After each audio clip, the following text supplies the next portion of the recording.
Hello, my name is Matt Woods, and I am the IT Manager for Strategy LLC, and I want to thank you for joining us at this HIPAA Hidden Risks webinar. And so the first question that I want to answer is, why are we here? And so to answer that question, I want to go over a series of numbers with you. And so the first number that I want to go over is the number 1. And what the number 1 stands for is that private practices are the number 1 violator of HIPAA compliance across the country. And then the next number that I want to go in, or that I want to talk about with you, is the number 137,732. And this is the number of total violations that have been reported to HIPAA since its inception in 2003, when HIPAA actually started to enforce the privacy rule.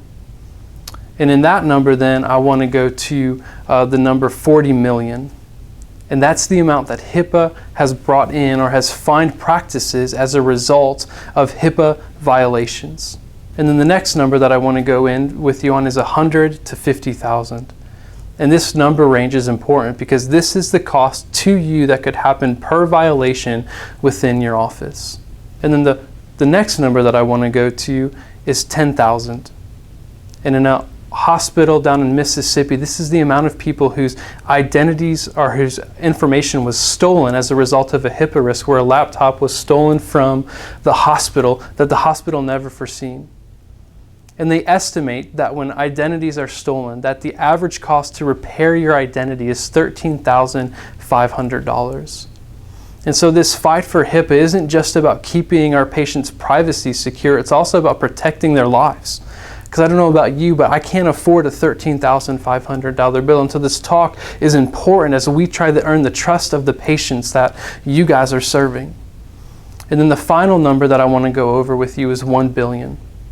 And this is the amount of money that ransomware is estimated to bring in by the end of the year this year. And so our environments are always changing, and as a result, HIPAA is always changing. And one of the signs of that is that this year, ransomware has now become a violation. So if your practice now gets attacked by ransomware, you allowed it to come into your system and attack because you didn't have good antivirus, that's now a violation that you are now liable for. And so in this ever-changing environment, Strategy wants to come in and be a partner with you to help secure your practice, to provide you peace of mind and confidence to operate as you're going on. And so to start off with, this what we just want to go into is just a brief history of HIPAA. And so on your screen, you're going to see a timeline. And that timeline is the evolution of HIPAA. And so the reason that we want to show you this is we want to show you that HIPAA is evolving, that HIPAA isn't static. And so just because you were compliant last year doesn't mean that you're compliant this year. And there's also a couple of dates that we just want to bring out from that timeline because we think they're really important. And so that first date is 2009. And the reason that this date is important is that in 2009, we had the passage of HITECH, which now put technology standards on top of HIPAA. But in addition to that, it was also they also instituted the breach notification rule. And so with this breach notification rule, it now required every practice that they would have to report every single violation that came through their practice. And the reason that's so detrimental is that they estimate that 5 to 6% of a practice's clientele will leave after a breach notification has been sent to them. But even more staggering than that is when a study was done with practices who had to report violations. During that study, 65% of their clientele had the thought that they needed to leave their practice and go to another practice that's more secure. And so knowing that stat, we take it very seriously that we want to help protect you. We want to help be a partner that comes in so that we don't see those breaches happen. And then the next date that we want to bring up is 2013, and this is when HITECH and HIPAA came together and they instituted a final rule. And so this changed a lot of the policies that were within HIPAA. One of the major changes is it now put the liability of HIPAA violations also onto covered entities' business associates. And then the final date that we want to go over with you is 2017. And so this hasn't happened yet, but in the beginning of 2017, the next round of HIPAA audits is going to be taking place. And so we believe that this seminar is timely because we want to get you ready, that if your practice is selected for one of those audits, that you don't have to feel stressed because you know that you're prepared. And so to help prepare you, we came up with 7 core HIPAA principles that we believe that if you use these as filters for every single business decision, these filters will help your company stay HIPAA compliant. So the first core principle is protected health information. And according to HIPAA, protected health information is any information that can be used to identify an individual. And in order for it to be considered protected, it has to be undecipherable and unusable to any unauthorized personnel. And so that the reason that this becomes a filter is that it's very easy to look at your practices and ask yourself, in this practice, in this policy, are we ensuring that our information is being unusable and undecipherable to any other unauthorized personnel? And so a great example would be transferring any files to somewhere else. And so maybe you're just going to transfer them by email. You haven't thought of, is this email encrypted? Well, if you use this filter, what you would ask yourself is, well, what happens if someone intercepts this email en route to the location that I'm trying to send it to? Well, if it's not encrypted, then they can automatically read all of the information in that email. But if you would use this principle, you would say, wait a minute, before I do this, I need to make sure that my email service encrypts the emails. And so then you would take it through this filter. You would make sure you found a service that had encryption to ensure that all of your information was protected. And so then the next core principle is confidentiality. And so according to HIPAA, confidentiality states that all protected health information has to be undisclosed to any unauthorized personnel. So there can't be any chance of someone who's not authorized to this information to receive it. And again, this can help institute policies that you have within your practice about how you transmit and communicate data. You know, maybe you have 2 nurses on staff, and so they're sitting down and they're talking about a patient that's just come in, but they're talking right in the reception area, right where other clients can hear them. Well, if they were to use this filter, they would realize, hey, when we're doing this, we're not keeping that information confidential. And so then they would then decide to move to maybe a consult room to discuss that where no one else can hear them. So then the third core principle is integrity. And the definition of integrity is that all of your protected health information has to be unaltered and has to be protected from being destroyed by any unauthorized personnel. And so what this means is that you have to be able to ensure the authenticity of any public health information that you hand out. And so as you're going through all of your practices, policies, and procedures, you need to ask yourself, is any of the policies that we have in place, are they impacting and ensuring the integrity of all the files that we have on hand? The fourth principle then is availability. And so HIPAA mandates that at any point in time, an individual can come and request a copy of their protected health information that you then have to release to them. And so when you're using this availability standard, you need to ask yourself, can I ensure that all of this information can be available upon request? And so if you have it stored somewhere off-site where you have to go and get it, that might not be the most available location, or maybe you only have it in one place. And so if your building gets destroyed, that information gets destroyed, then it no longer becomes available. And so in that case, you would want to use a backup system to help ensure the availability of all of your information. And then the next core principle is minimum necessary. And so HIPAA states that when someone requests or an entity requests any protected health information, you can only release to them the minimum amount necessary in order for them to achieve the task that they're asking for the information for.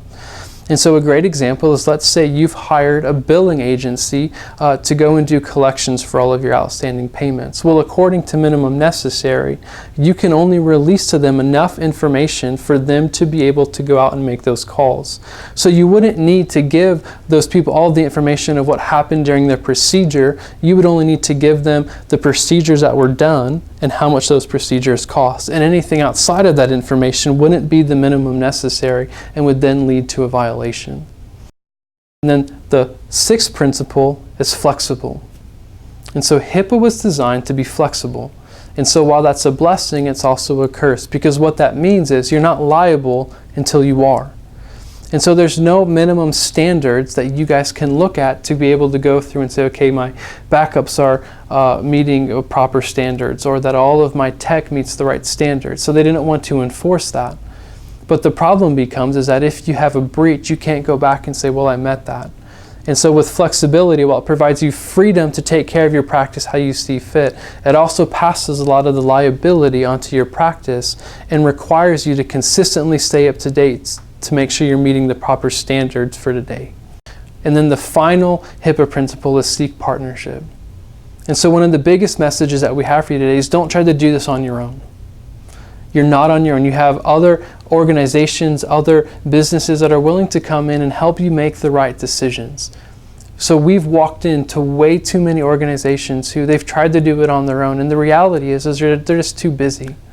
They have too much going on to be able to focus on this on their own, and what they really needed was someone with an outside perspective to come in and help them evaluate their policies and procedures. And so we want to ask you and encourage you to please seek partnership. If you don't know the answer, find someone that does, so that way you can make sure to not only keep your practice within compliance, but also to make sure you're properly protecting all of your patients and their files. All right, so the first major risk that we've identified as we've been working with practices across the metro region is that there are a lot of practices who have never done a risk assessment. And the first reason that this is a major risk is that a risk assessment is mandated by the HIPAA law. And the second major reason is that if you haven't done an assessment, you probably don't have any plans or policies in place to help protect your health information. So as part of an assessment, there's a two-step process. The first step to that process is that you need to identify any major risks that your practice faces. And so HIPAA has suggested that when you're doing these risk assessments, those risks fall into three main categories. Those are human, natural, and environmental.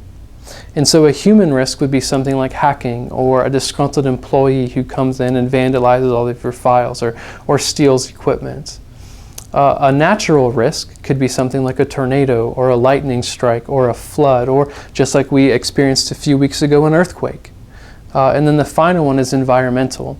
And environmental could be something like having high humidity in a room that destroys the computer, or your temperature controls go off and all of your computers overheat because it's a hot summer day. And so HIPAA requires that you go through your practice and identify all of those core risks. And then after identifying those risks, then you're supposed to come up to a plan of, as a result of these risks, what am I going to do to protect my practice against them? And then in addition to that plan of saying, what am I going to do, the next step would then be, how am I going to train and inform all of our staff? And so we go in, and there's tons of practices who don't have that. And as a result of that, because they don't have those plans in place, oftentimes they make errors. Like a company 2 years ago who decided they were going to get rid of their copier, but because they didn't have a disposal plan put into place, they just returned the copier back to the copier company. But what they didn't realize is that copier had a hard drive in it that had all of their protected health information contained on that hard drive that had been scanned to that copier. When the copier company found out, they reported the violation. That company was then liable for all of those records. Now, had they done a risk assessment, they would have identified that when we get our copiers, there's a chance that those files could be stored on them, and they would have come up with a policy to make sure that when they return their copiers, they take out all the hard drives and destroy them. But because they didn't have a risk assessment, that hidden HIPAA risk was allowed to slip into their practice. So the second major hidden HIPAA risk is untrained and unknowing employees. And so the first major cause of all HIPAA violations across the country is just an employee doing something that they were uninformed about.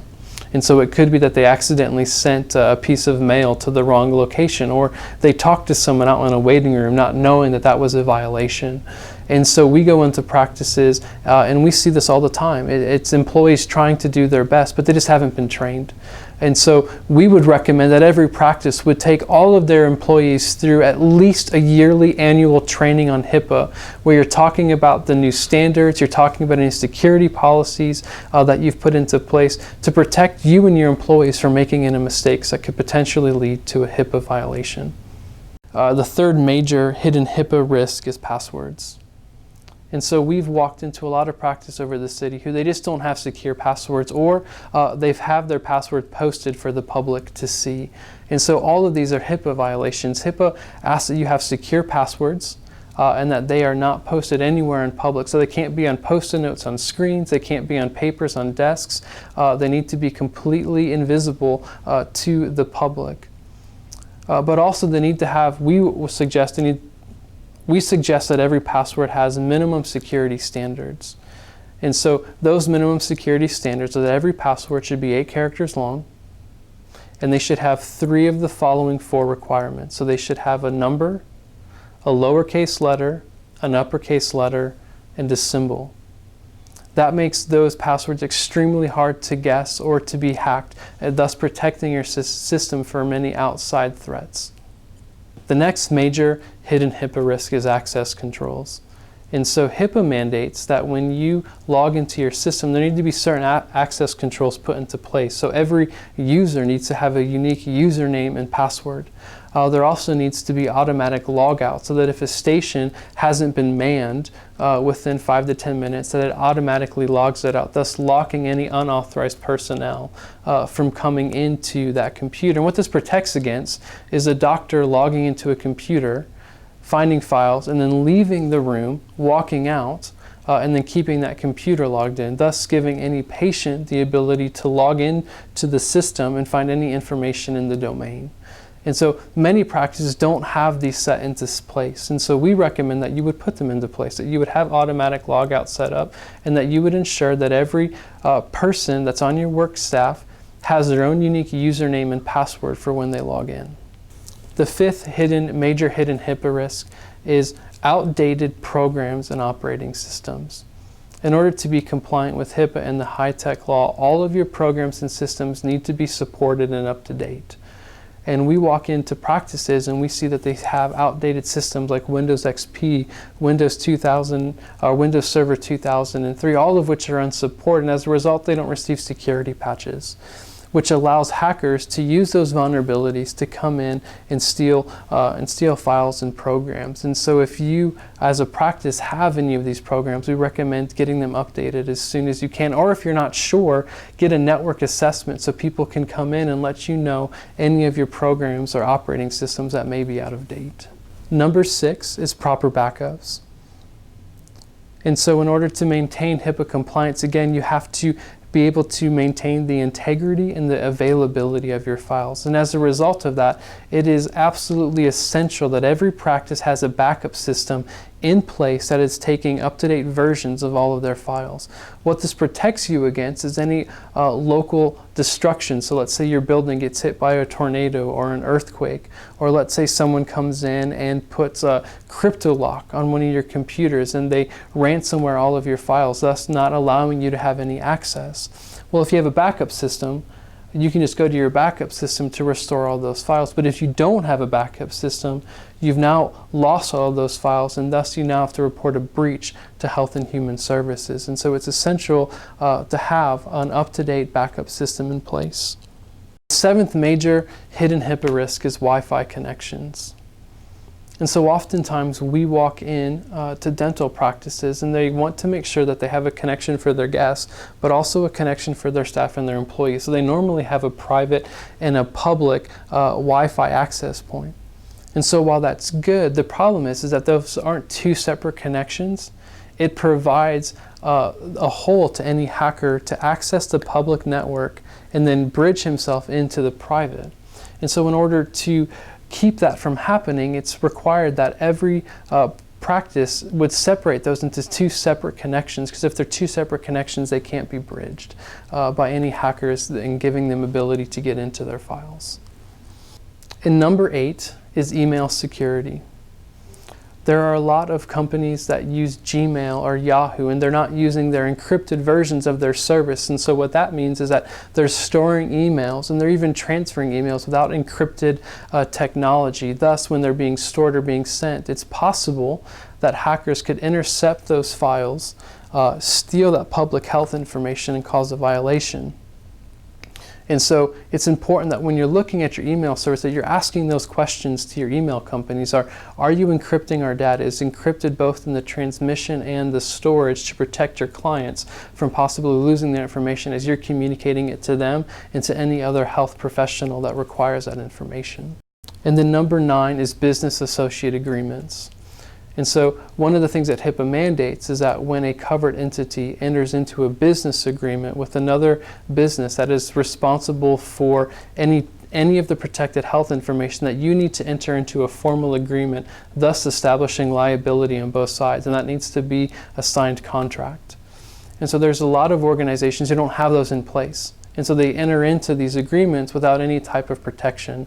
And so HIPAA would mandate that you would actually have a signed agreement that you both would use in order to protect yourself against any breach or violation. The final hidden HIPAA risk is using your personal devices at work. And so there's a lot of companies who allow their people to use their own computers, their own phones, their own tablets while they're working. But the risk with this is that you can accidentally save or store public health information on those personal devices. And then when you leave the office, you can lose those personal devices. So let's say you lose your phone at a restaurant and then someone picks it up. Well, now, if you don't have any passwords on your phone, they now have access to all of that public health information. And the minute that you notice that your phone is gone, you're now required to report that to Health and Human Services. And so what we recommend to all of our clients is not to allow personal devices to be used on their private networks, because it just eliminates that risk altogether. Or if they are going to be used for that, there are certain protocols and password settings put onto those devices to protect them in case they're ever lost outside of your practice.